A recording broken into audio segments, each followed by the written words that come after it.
Countdown for blast off. X minus 5, 4, 3, 2, X minus 1, fire.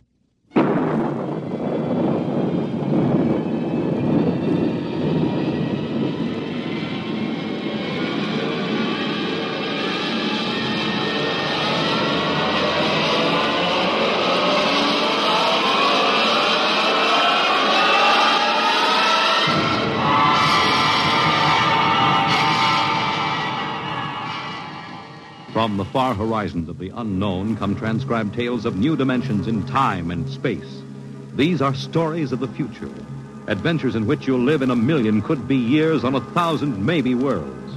The National Broadcasting Company, in cooperation with Street and Smith, publishers of astounding science fiction, presents X minus 1.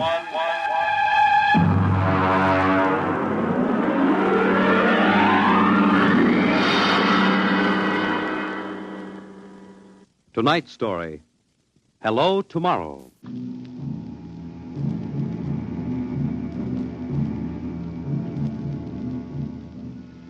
After the third atomic war, when the Earth was a mass of red radioactive dust, a handful of men and women went deep underground in the struggle for survival. A new civilization was built deep underground, a civilization which must keep a ceaseless vigil against the deadly gamma rays which filter down through the Earth. A civilization where the prime consideration is the genetic survival of the race. It is to this civilization in the year of our Lord, 4195, that we take you now.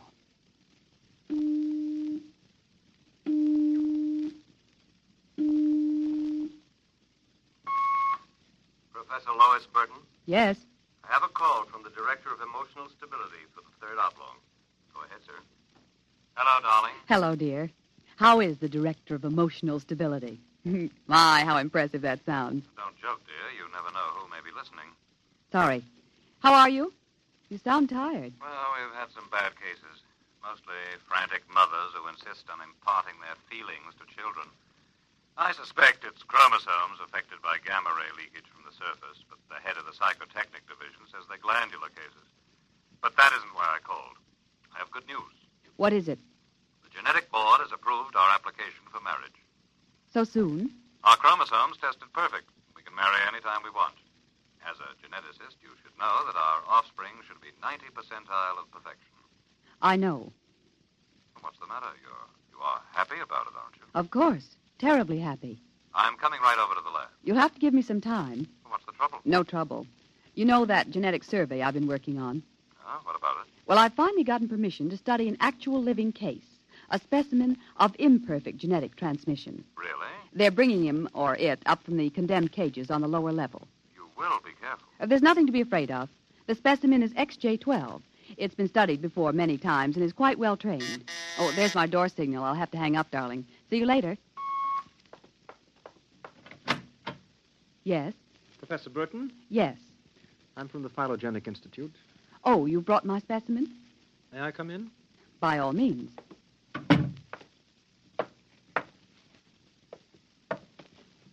Oh, how... Horrible? It all depends on your viewpoint. I happen to have a twisted leg. My parents were genetically unsound. But then you... Yes, I am specimen XJ12. I see. I hope you aren't shocked. No stable person permits feelings to enter into his work. I will admit to surprise. I was expecting something a little more abnormal. Well, I try to be as abnormal as possible. It pays off. The Phylogenic Institute allows me out of the genetic cages ever so often so I can breathe the pure air of the upper levels and mingle with the genetically perfect. You seem quite well educated. I spent the first years of my life here in the upper levels. How is that possible? As a small child, my mother concealed me from the director of heredity. My mother actually, dreadful word, loved me. That would explain your obviously low threshold of emotional control. If you choose to call it that. You seem to be struggling to repress a few feelings yourself. We will confine ourselves to the impersonal aspects of our work. As you please. I shall require you as a demonstration for a lecture I'm delivering to one of my classes tomorrow. At your service. Sit here, please. Grip these electrodes tightly. I'm going to calibrate your electrochemical tension. I'm quite familiar with the procedure. I realize that as an imperfect, I am expendable, but I should hate to be electrocuted. The charge is not lethal. Plus 15 surface tension. You know, you have beautiful hair. Plus 12 at a depth of 4 centimeters. My hair meets minimal requirements for the genetic code. And lovely blue eyes. Crystal clear. Plus 10 at 7 centimeters. Pretty. A perfect woman. Lovely expressive hands. And a heart of stone. Like all the rest of you perfect survival types. Shut up. Oh, could it be you do have feelings? I seem to sense an air of emotional tension. It's nothing, dear. This is the specimen. You, specimen. Tell this dolt who I am, Lois. This is the Director of Emotional Stability for the Third Oblong. You will address him as Mr. Director. Mr. Director.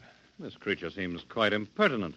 He's only a specimen, darling. Well, use him and ship him back to the cages. He's probably radioactive.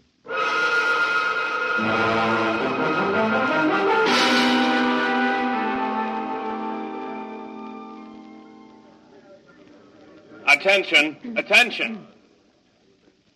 The next demonstration will be conducted by Professor Lois Burton of the Institute of Genetics. Her topic, the probability of radioactive damage in the chromosome heredity of imperfect non-survival types. Professor Burton. As you know, most imperfects are destroyed at birth. However, those who, for one reason or another, manage to survive are segregated in cages on the lower level for study purposes. The specimen we have today has been trained to tell in his own words about the factors in his upbringing. You will have to forgive his immature emotional control factor. He is, as you can see, quite different.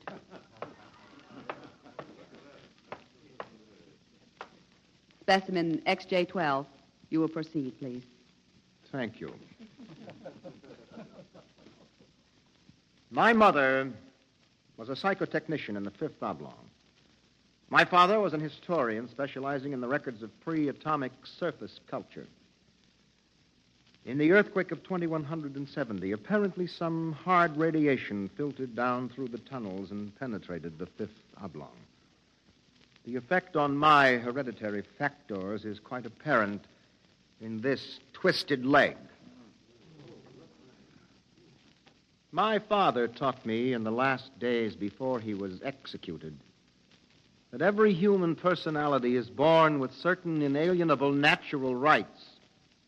The rights to have feelings, the right to mature, and above all, the right to be different from every other living organism. Because it cannot be otherwise, I submit to you, distinguished students, that the attempt by this society to abridge these rights is a violation of nature. I submit that the imperfects, the mutants, those who are different, have as much right to exist and be free as you. And I say break open the cages. Stop him! Give us back the right to be individuals. Stop him! Oh! Perhaps that will teach you. Professor Burton, take this specimen back to your laboratory and confine him.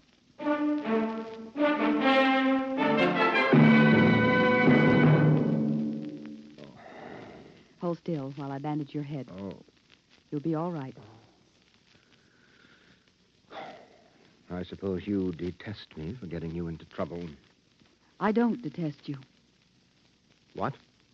I don't know why, but as you spoke, something began to stir in me. Tell me what you feel. If I moved you, then I must have moved the others, some of them at least. For some reason, I took pride in what you were doing, seeing you stand up against them. Why do you look at me like that? I can't help it. I wish you wouldn't. You're only an imperfect, you know. Please. My name is Orrin. Please. Say it. Orrin. Orrin. Again. Orrin. Lois. Orrin. Lois. How touching. Walter. I've been listening for some time. Walter, how could you? In my capacity as Director of Emotional Stability, it is my duty. What are you going to do? Specimen XJ12 will be disposed of quite systematically by the state. For the good of the state, for the good of the genetic code, and in the name of emotional stability.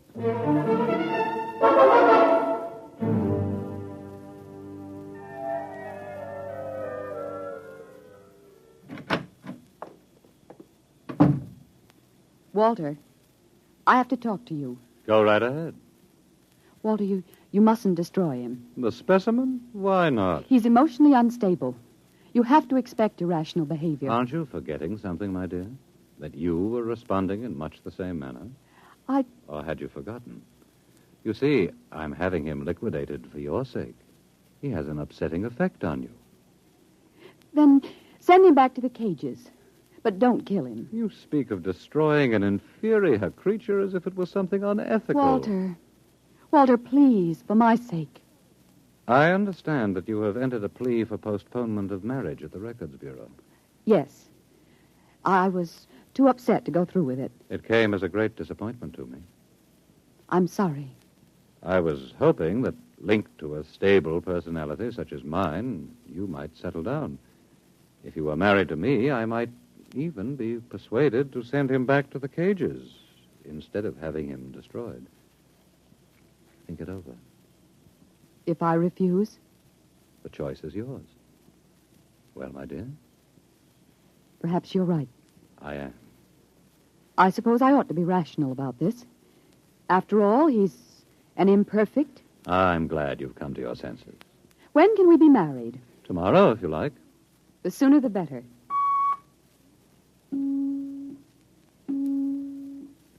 Let me talk to the custodian, please.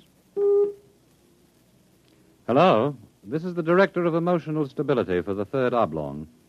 I would like you to cancel the execution of specimen XJ12. Turn him over to be remanded permanently to the genetic cages. You'd better go. I'll pick you up in, say, an hour, and we'll make plans. All right? Yes. Yes, of course.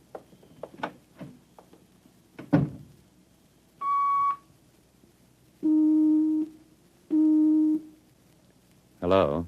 This is the Director of Emotional Stability again. I want you to cancel that last order. Proceed with the execution, but under conditions of absolute secrecy. No, don't use the lethal chamber. Take him through the upper level to the tunnels. Yes. Yes, I'll issue a pass for the radiation checkpoint.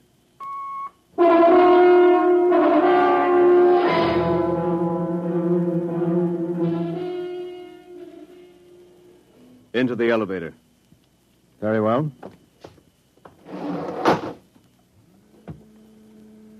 Why are we going toward the surface? The cages are on the lower levels. Radiation check. I've never done that before. New procedure.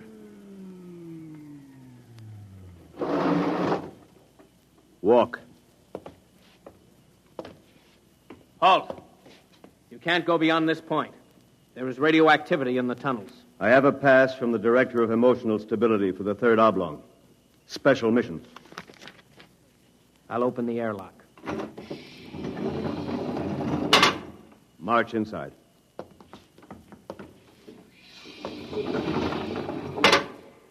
Turn around. So this is how they get rid of the imperfects. Now, before you dispose of me... Yes? Help! Security! Security! What is it? What's happened? The prisoner struck me. He escaped into the tunnels. He won't last long. Can you go after him? I could send a robot, but it isn't worth the trouble. There's no way back from the tunnels except through here. The only other direction he can go is toward the surface. And the closer he gets, the hotter the radiation. No, I think you can consider your prisoner officially dead.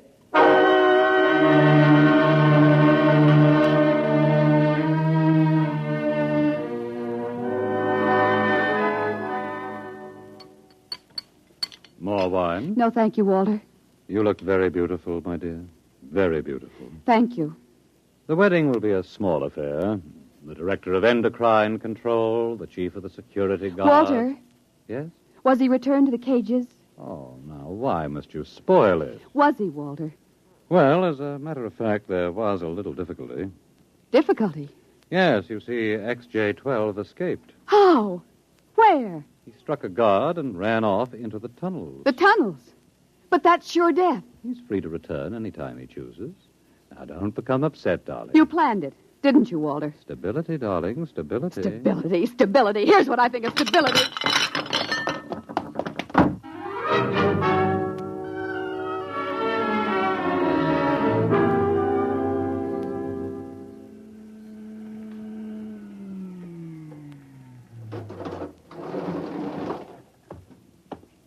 Halt!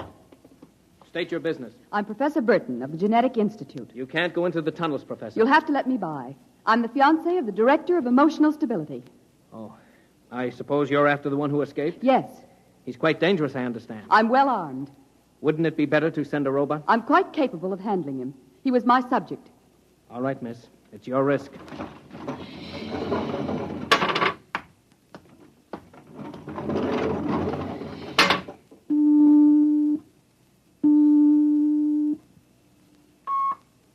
Checkpoint. This is the director of emotional stability. Yes, sir. If Professor Burton tries to pass the checkpoint, I want her taken into custody. Professor Burton just passed, sir. She You said that... idiot! But, sir, she said that I she don't had... care what she said. Stop her. Send robots after her. Get her back. Yes, sir. At once, sir. Robot control. Checkpoint to robot control. Order out all televocal robots into the tunnels. Have them bring back any humans. This is a first priority order.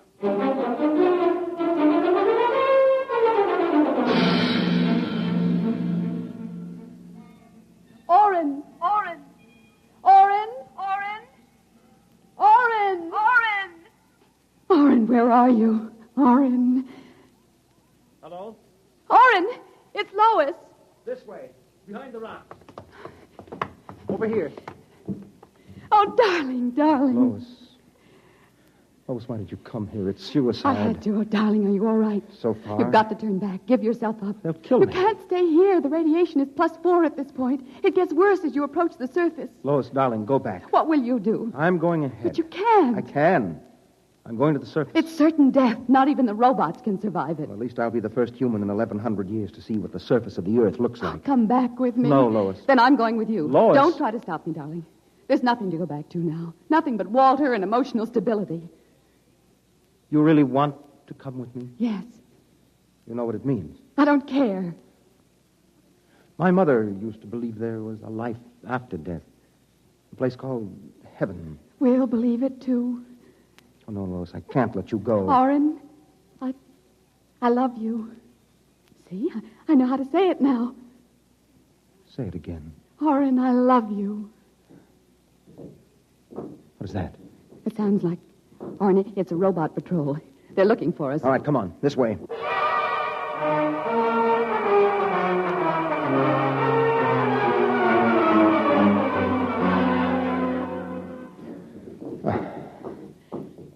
Oren, wait. It can't be much farther, darling. The robots. They're coming. I can see their lights now. Listen, they've stopped. The lights are swinging round. Oren, they see us. Come on. Look, Lois, look ahead. You can see the lights reflecting from something. It looks like a lead door. Come on through. There must be some way to close it. Oh, yes, here. Let me help.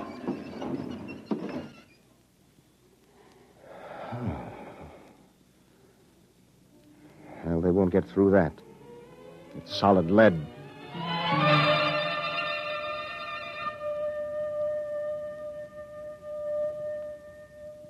Oren, I feel so strange. Where are we? I don't know. Look, up there. A huge round light. Lois. Yes, Oren. Lois, that's Luna, the moon. We're on the surface. How strange and red everything looks. How it glows. It's the radioactivity. Quiet and peaceful and deadly. Oh, hush, darling, hush. Sit here and rest a while. Put your arm around me. Yes. Oren, I'm afraid. Oren, we're going to die. Don't think about that. Just think about us. Alone. The first humans to stand on the surface of Earth in 1,100 years. That door must have been placed there by the last handful of survivors who went underground after the atomic wars. And those other lights, the small ones, they must be stars. Oren, I'm so tired. Go to sleep, darling. Put your head on my shoulder and sleep. Hold me, Oren. Hold me very close.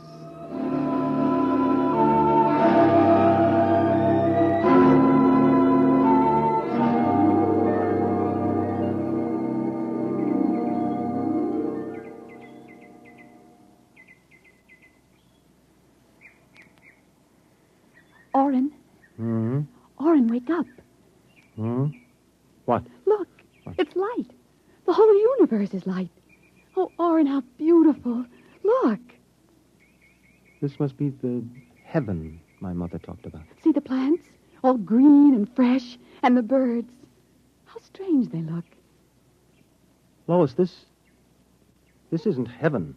But we must be dead, Oren. We should be dead. The radiation. By all the laws of nature, yes. And By yet... all the laws of nature. Oren. Oren, we're not dead. This is Earth. And we're alive. We're not going to die. But, Lois, the radiation, it's present. You can see its effects. Oren, did you ever hear of geotropism? I'm not a geneticist. There is a natural law of adaptation by which an organism will try to adjust itself to its environment by changing. It's called geotropism, don't you see? No. All these generations we've been bombarded by radiation filtering down through the Earth. Each successive generation must have inherited some degree of immunity. But... Oren, it can't hurt us. Don't you see? We're immune. We're probably the first generation to inherit sufficient immunity. But, darling, if that's true, then we can transmit that immunity. We can pass it along to our children. And they to their children. Come on. We'll have to find food and water. The practical wife.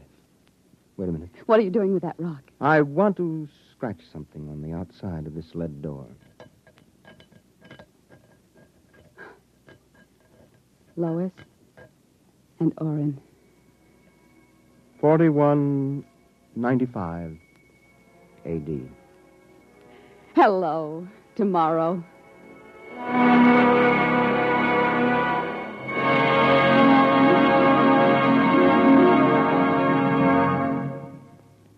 You have just heard X-1, presented by the National Broadcasting Company in cooperation with Street and Smith, publishers of astounding science fiction. Your announcer, Fred Collins. X-1 was an NBC Radio Network production.